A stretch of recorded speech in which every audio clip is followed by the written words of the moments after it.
नमस्कार, आप देख रहे हैं डीडी न्यूज का विशेष सांकेतिक भाषा समाचार। आपके साथ मैं हूं पराक्रम सिंह शेखावत और मेरे साथ हैं हमारे सांकेतिक भाषा के सहयोगी शरद मुदगल। समाचार की शुरुआत सुर्खियों के साथ। प्रधानमंत्री नरेंद्र मोदी मलेशिया के सफल दौरे के बाद स्वदेश के लिए रवाना। विभिन्न क्षेत्रों में सहयोग के लिए दोनों देशों के बीच हुए महत्वपूर्ण समझौते। प्रधानमंत्री मोदी ने कहा, आतंकवाद के खिलाफ भारत मलेशिया एकजुट।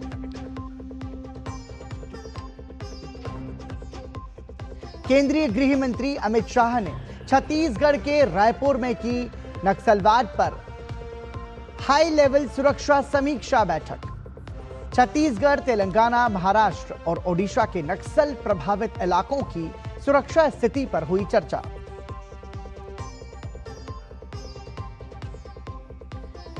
नौ व्यापार समझौतों में से किसी में भी राष्ट्रीय हितों के साथ समझौता नहीं। वाणिज्य मंत्री पीयूष गोयल ने कहा, आज का भारत मजबूती, आत्मविश्वास के साथ व्यापार समझौतों पर कर रहा बातचीत। अमेरिका के साथ समझौते में किसानों के लिए होंगे पर्याप्त सुरक्षा उपाय। भाजपा के नेतृत्व वाली दिल्ली सरकार का 1 साल पूरा। राष्ट्रीय राजधानी को मिला विभिन्न परियोजनाओं का उपहार। 500 इलेक्ट्रिक बसों को भी दिखाई गई हरी झंडी। भाजपा अध्यक्ष नितिन नवीन और मुख्यमंत्री रेखा गुप्ता ने पिछली आप सरकार के कुशासन पर उठाए सवाल।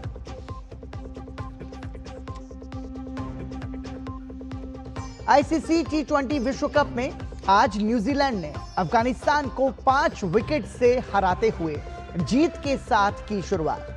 दूसरे मुकाबले में नेपाल के खिलाफ इंग्लैंड कर रहा है बल्लेबाजी।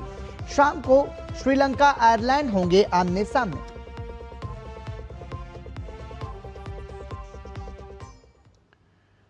और सुर्खियों के बाद आइए अब खबरों पर नजर डालते हैं विस्तार से।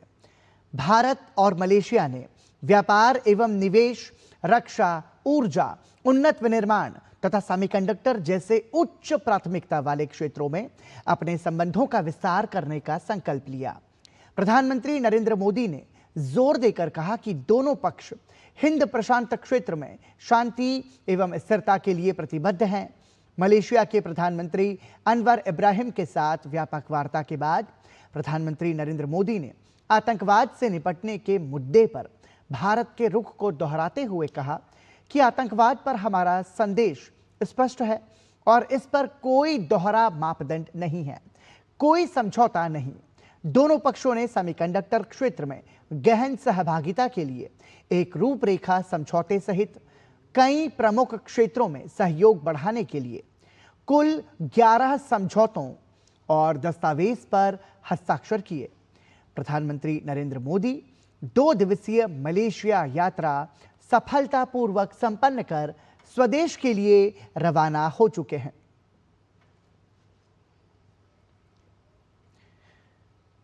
इससे पहले प्रधानमंत्री नरेंद्र मोदी से मलेशिया के शीर्ष बिजनेस लीडर्स ने मुलाकात की।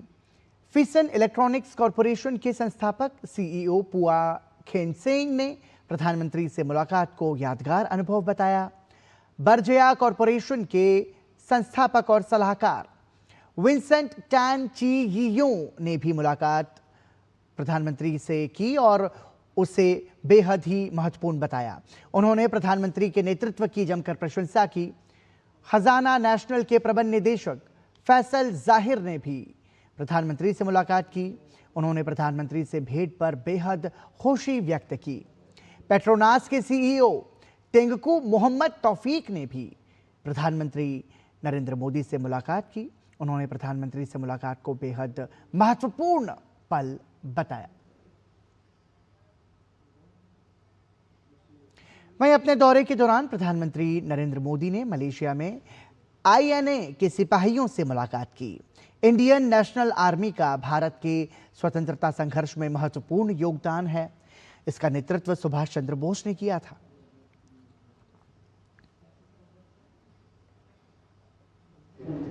It was an extremely wonderful and pleasurable blessing that I had.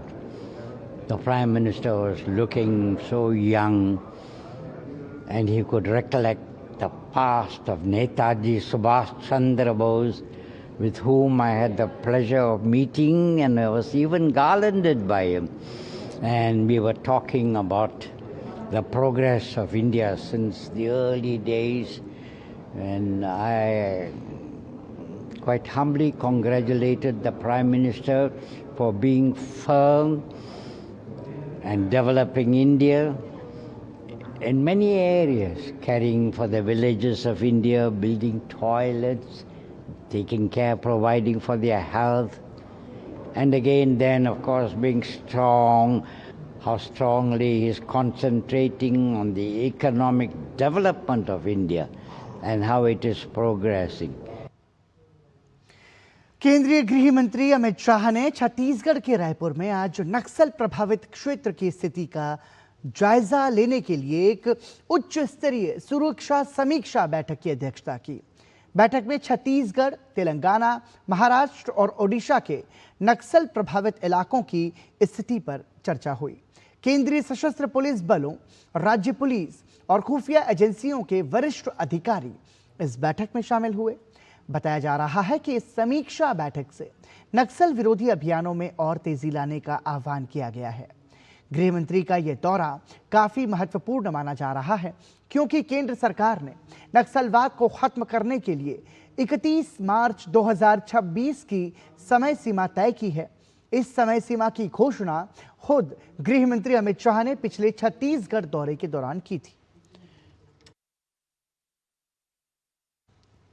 वित्त मंत्री निर्मला सीतारमण ने कहा है कि सरकार विकसित भारत के लक्ष्य को हासिल करने के लिए बैंकिंग क्षेत्र को और मजबूत बनाने की दिशा में बड़ा कदम उठाने जा रही है।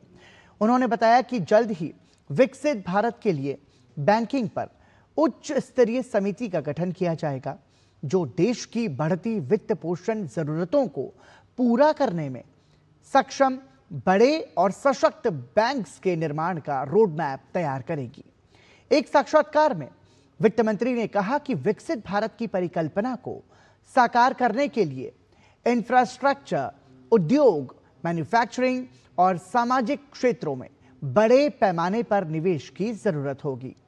ऐसे में यह समिति तय करेगी कि बैंकिंग क्षेत्र में किस तरह के संरचनात्मक सुधार, पूंजी विस्तार और नीतिगत कदम जरूरी हैं, ताकि दीर्घकालिक वित्त पोषण सुनिश्चित किया जा सके। उन्होंने ये भी स्पष्ट किया कि सरकार का फोकस ऐसी बैंकिंग सुविधाएं उपलब्ध कराने पर है जो भविष्य की आर्थिक चुनौतियों का सामना कर सकें और भारत को विकसित अर्थव्यवस्था बनाने की यात्रा में मजबूत वित्तीय आधार प्रदान करें। विकसित भारत की वित्तीय जरूरतों को पूरा करने के लिए ये तमाम सारे प्रयास किए जा रहे हैं और प्रधानमंत्री नरेंद्र मोदी के नेतृत्व में भारत की बढ़ती व्यापारिक पहुंच और दुनिया में विभिन्न देशों के साथ होते व्यापारिक समझौतों पर उद्योग एवं वाणिज्य मंत्री पीयूष गोयल ने अपने विचार रखे। केंद्रीय मंत्री पीयूष गोयल ने कहा कि मैं भारत के भविष्य को लेकर बहुत उत्साहित हूं। हमारी सरकार ने दुनिया भर में 38 देशों के साथ 9 समझौते किए हैं। ये 38 देश विश्व जीडीपी के एक बहुत बड़े हिस्से का प्रतिनिधित्व करते हैं, जिससे अंतर्राष्ट्रीय स्तर पर हमारे किसानों, मछुआरों, श्रमिकों, व्यवसायियों और निवेशकों को बहुत सारे अवसर मिलेंगे। I'm very excited about the future of India. I can see before my eyes all these international engagements, and we've done 9 agreements across the world, east, west, covering different continents, covering 38 countries. These 38 countries represent a very large part of the world GDP. Therefore, I can see before my eyes the huge potential that going international is going to provide for our farmers, our fishermen, our workers, a lot of job opportunities, our business persons, investors, MSMEs will flourish. Effectively, we have opened up large markets in addition to India's fastest growing large economy providing a big market itself, this is the path to Viksit Bharat 2047. केंद्रीय मंत्री ने आगे कहा कि प्रधानमंत्री नरेंद्र मोदी बहुत ही focused हैं। अगर भारत को एक विकसित देश बनाना है तो हमें दुनिया के अन्य विकसित देशों के साथ काम करना होगा और इसलिए उनका फोकस व्यापार संबंधों को विस्तारित करने, विकास और व्यवसाय के लिए अवसर खोलने पर है। इससे दोनों पक्षों के लिए जीत जैसा है। As I said, Prime Minister Modi is very focused. If India has to become a developed country, we have to work with other developed countries in the world. And therefore, his focus has been on expanding trade relations, opening avenues for growth and business with other developed countries, not developing countries. And developed countries naturally are unable to compete on our areas of interest, and they have things to offer which really we need. So it's a win-win for both. Bhopal में Bharat America अंतरिम व्यापार समझौते पर केंद्रीय मंत्री शिवराज सिंह चौहान ने कहा कि प्रधानमंत्री नरेंद्र मोदी ने अपने वादे के अनुसार इस समझौते में किसानों के हितों का पूरा ध्यान रखा है। साथ ही ऐसे किसी भी कृषि उत्पाद को डील में शामिल नहीं किया गया है जिससे भारतीय किसानों को नुकसान हो। हमारे वो सारे कृषि उत्पाद जो हमारे किसानों की मूल ताकत है, उन सबको इस समझौते से बाहर रखा गया है। राष्ट्र हित सर्वोपरि, किसान हित सर्वोपरि। प्रधानमंत्री जी ने कहा था मैं देश नहीं झुकने दूंगा और किसानों के हितों पर कोई आंच नहीं आने दूंगा। आप इस ट्रेड डील में देखेंगे कि ये दोनों चीजों का पूरा ध्यान रखा गया है। साथ ही केंद्रीय मंत्री शिवराज सिंह चौहान ने बताया कि सोयाबीन, मक्का, चावल, गेहूं, चीनी, अनाज, पोल्ट्री, डेयरी, केले, स्ट्रॉबेरी, चेरी, खट्टे फल, हरी मटर, काबुली चना, मूंग, तिलहन, इथेनॉल और तंबाकू जैसे उत्पादों पर कोई टैरिफ में छूट नहीं दी गई है। हमारी मुख्य फसलों, फलों और डेयरी उत्पादन के लिए अमेरिका के लिए कोई द्वार नहीं खोला गया है। भाजपा के नेतृत्व वाली दिल्ली सरकार ने अपना 1 साल पूरा कर लिया है। आज से विभिन्न विभागों के विकास कार्यों और परियोजनाओं के उद्घाटन और शिलान्यास की शुरुआत हो चुकी है। आज रामलीला मैदान में 500 इलेक्ट्रिक बसों को दिल्ली की जनता के लिए समर्पित किया गया। इस मौके पर भाजपा के राष्ट्रीय अध्यक्ष नितिन नवीन, दिल्ली की मुख्यमंत्री रेखा गुप्ता और दिल्ली के परिवहन मंत्री पंकज कुमार सिंह ने ईवी बसों को हरी झंडी दिखाई और दिल्ली पानीपत बस सेवा का उद्घाटन किया। इस अवसर पर 20 फरवरी तक कई कार्यक्रमों का आयोजन किया जाएगा, जहां रोजाना सरकार की कई योजनाओं को जनता को समर्पित किया जाएगा। 21 फरवरी को दिल्ली सरकार अपना रिपोर्ट कार्ड जनता के सामने पेश करेगी और 22 फरवरी से फिर से जनता के बीच जाकर उन्हें सीधे अपनी उपलब्धियों के बारे में बताया जाएगा। इस मौके पर मुख्यमंत्री रेखा गुप्ता ने कहा कि दिल्ली में मेट्रो के विस्तार का काम जारी है। जनता को 500 ई बसें समर्पित की जाएंगी। मुख्यमंत्री ने कहा कि 2028 तक 14,000 ई बसें सड़कों पर उतरेंगी और जल्द ही ईवी पॉलिसी लाने की घोषणा की जाएगी। भाजपा के राष्ट्रीय अध्यक्ष नितिन नवीन ने रामलीला मैदान में 500 नई इलेक्ट्रिक बसों के शुभारंभ को लेकर दिल्ली सरकार को बधाई दी। इस मौके पर उन्होंने कहा कि दिल्ली सरकार ने अपने वादों को पूरा किया और यह कदम दिल्ली की परिवहन व्यवस्था को और भी बेहतर बनाने की दिशा में एक महत्वपूर्ण पहल है। नितिन नवीन ने दिल्ली की पुरानी सरकार पर भी निशाना साधते हुए कहा कि पिछले शासन में किए गए झूठे वादे लगातार दिल्ली की जनता के लिए समस्या बन रहे हैं। आरएसएस प्रमुख मोहन भागवत का कहना है कि समान नागरिक संहिता यूसीसी को बनाते समय सभी को विश्वास में लिया जाना चाहिए ताकि मतभेद पैदा ना हो। मोहन भागवत ने आरएसएस के शताब्दी समारोह के मौके पर आयोजित मुंबई में संघ की 100 साल की यात्रा नए क्षितिज कार्यक्रम में ये बात कही। उन्होंने कहा कि संघ का दृष्टिकोण हमेशा से सामाजिक समरसता और राष्ट्रीय एकता को मजबूत करने का रहा है और किसी भी सुधार की दिशा में आगे बढ़ते समय इसी भावना को केंद्र में रखा जाना चाहिए। यूनिफॉर्म सिविल कोड की बात है तो अच्छा है। अपना देश वास्तव में एकतंत्रवादी नहीं है, तो हमारा विविधता को कोई विरोध नहीं है, लेकिन अगर हो सकता है एक देश के लोगों का एक तंत्र तो अच्छी बात है। एकता और मजबूत होती है, एकता को कोई खतरा होने की संभावना कम हो जाती है। तो यूनिफॉर्म सिविल कोड पूरे देश को एकात्म बनाने के लिए बहुत अच्छा उपकरण है और इसलिए जब यूनिफॉर्म सिविल कोड लाएंगे तब आपस में झगड़े नहीं करने चाहिए। लाना इस तरह से है। 5 दिन के भारत दौरे पर आए सेशल्स के राष्ट्रपति डॉक्टर पैट्रिक हर्मिनी नई दिल्ली पहुंच गए हैं। राष्ट्रपति द्रौपदी मुर्मू और प्रधानमंत्री नरेंद्र मोदी से उनकी मुलाकात होनी है। बता दें कि सेशल्स के राष्ट्रपति पैट्रिक हर्मिनी प्रधानमंत्री नरेंद्र मोदी के निमंत्रण पर भारत की अपनी पहली राजकीय यात्रा पर गुरुवार को चेन्नई पहुंचे थे। ये यात्रा 10 फरवरी तक चलेगी। अक्टूबर 2025 में पदभार ग्रहण करने के बाद भारत की उनकी पहली यात्रा है। राष्ट्रपति पैट्रिक हर्मिनी का ये 5 दिवसीय आधिकारिक दौरा भारत सेशल्स राजनयिक संबंधों की स्वर्ण जयंती के अवसर पर हो रहा है।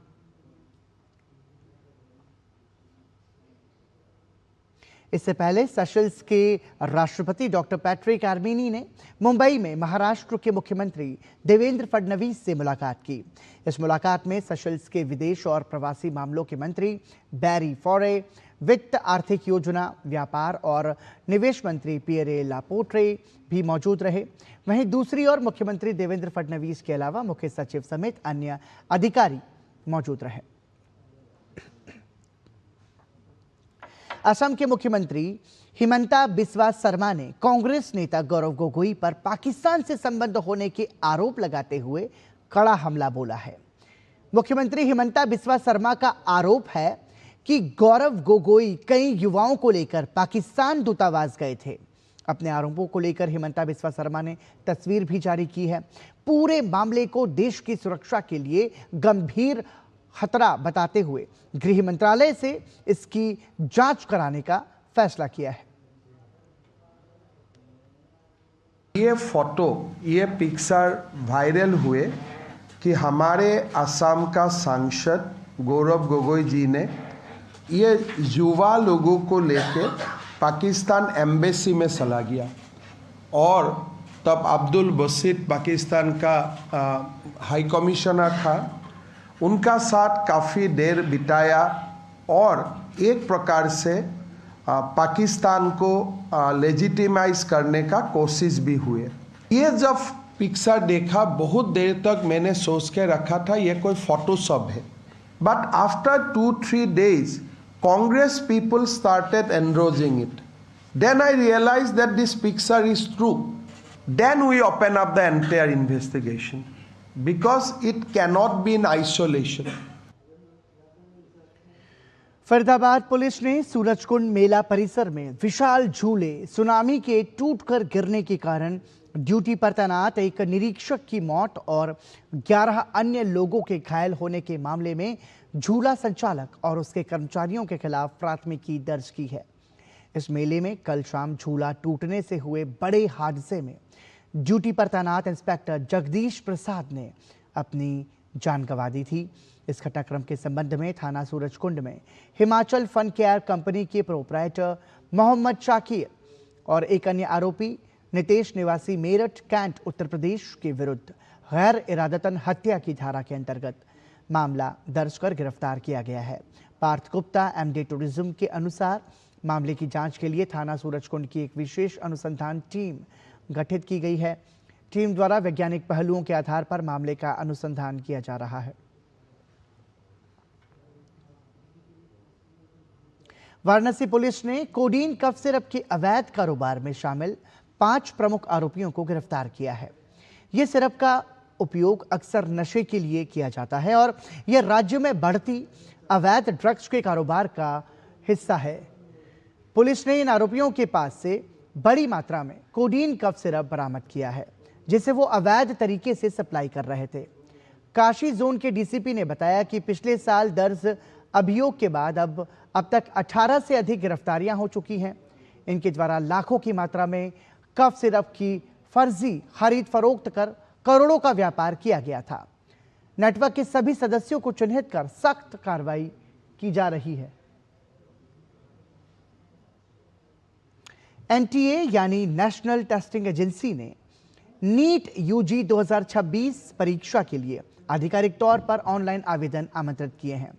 छात्र 8 फरवरी से 8 मार्च 2026 तक परीक्षा के लिए रजिस्ट्रेशन कर सकते हैं। नीट यूजी 2026 परीक्षा 3 मई को आयोजित होगी। नीट यूजी 2026 परीक्षा के लिए जो वेबसाइट है वो हम आपको बता रहे हैं, https://neet.nta.nic.in पर जाकर आवेदन किया जा सकता है।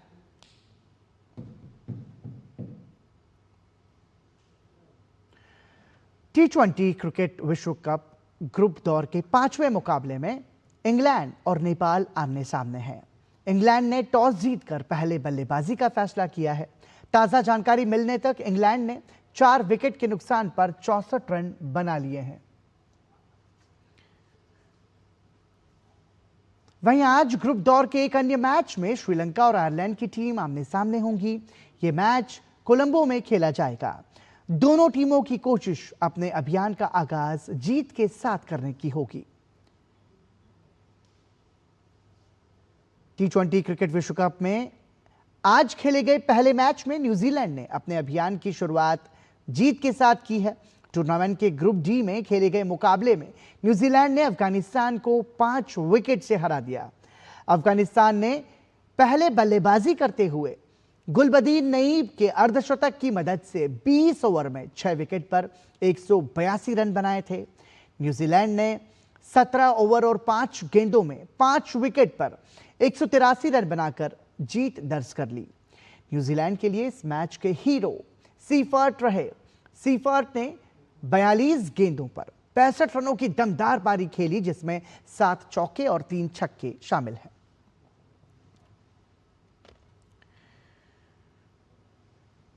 युवा कार्यक्रम एवं खेल मंत्रालय तथा physical education federation of India द्वारा आयोजित 8वें PEFI अवार्ड्स 2026 के अवसर पर खेल एवं शारीरिक शिक्षा के क्षेत्र में उल्लेखनीय योगदान देने वाले व्यक्तियों को सम्मानित किया गया। इस अवसर पर पैरालंपिक कमेटी ऑफ इंडिया के खेल संचालन एवं प्रबंधन निदेशक विवेक सैनी को अंतर्राष्ट्रीय पैरालंपिक कमेटी एवं वर्ल्ड शूटिंग पैरा स्पोर्ट द्वारा अंतर्राष्ट्रीय स्पर्धाओं में अंतर्राष्ट्रीय ज्यूरी सदस्य के रूप में नामित होकर भारत के पहले ज्यूरी बनने की उपलब्धि के लिए सर्वश्रेष्ठ अधिकारी एवं जज के सम्मान से सम्मानित किया गया।